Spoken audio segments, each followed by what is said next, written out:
Hey guys, the topic I will be talking about in Speaking Assignment 3 will be video game and television violence. My first speech will be directed towards adults. Hello parents and guardians.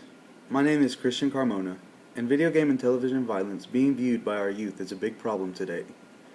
In my upbringings, I was not exposed to these things, and my parents were very cautious in what I was allowed to watch. This is what made me the man I am today, and allows me to sit here and be able to speak to you all over this matter. In becoming a young man or woman in high school, your children will face enough problems of their own.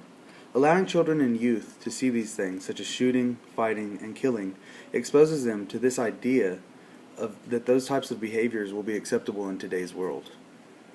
This causes the rate in crimes to go up more, where there's bigger amounts of children viewing these things rather than in those where they are not.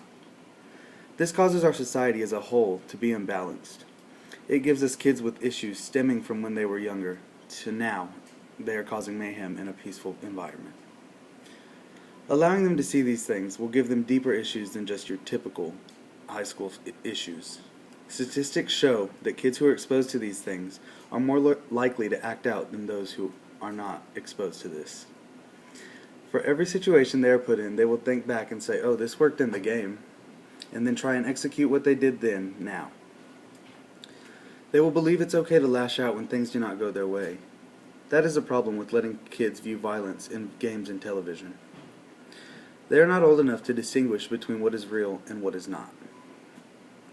As a young adult, trust me when I say teenagers do not need any more stress than what they already have.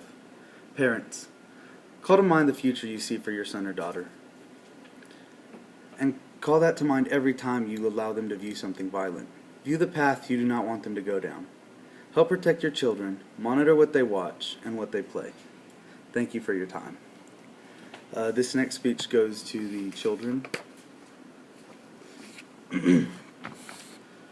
Hey guys, my name is Christian Carmona, and I'm here to talk to you about some of the things you could see while you're playing video games or watching TV.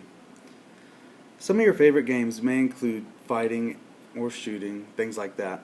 And that's okay in the virtual game world, but not in the real world. You have to know there is a difference between the two. And with you knowing there is a difference, you must now know some things are acceptable and some things are not. As you learn to see these differences, you will be able to tell which ones are in the virtual world and which ones are not. These things you see and do as you play games are not acceptable in today's world. Seeing these things that may look real could possibly give you the idea that those things are normal. But I'm here to tell you they are not. You will think back to these games or things you saw when trying to use that in the real world. These games will make you think certain things are okay, but they are not. The things you will see will give you problems on dealing with anger and knowing how to handle certain situations. You have to know how things work in the virtual world are not the same as they are in reality. These games give you a different outlook on life and what is acceptable and what is not. Seeing violence could also give you nightmares. Nightmares are something that no one wants to experience. They give you terrible feelings on the inside and keep you from sleeping. As for me, I enjoy my sleep, so I'm going to stay away from these bad things. So help yourselves by knowing if you see something with violence to turn away from it. This world and the virtual world are not one and the same. Know the difference.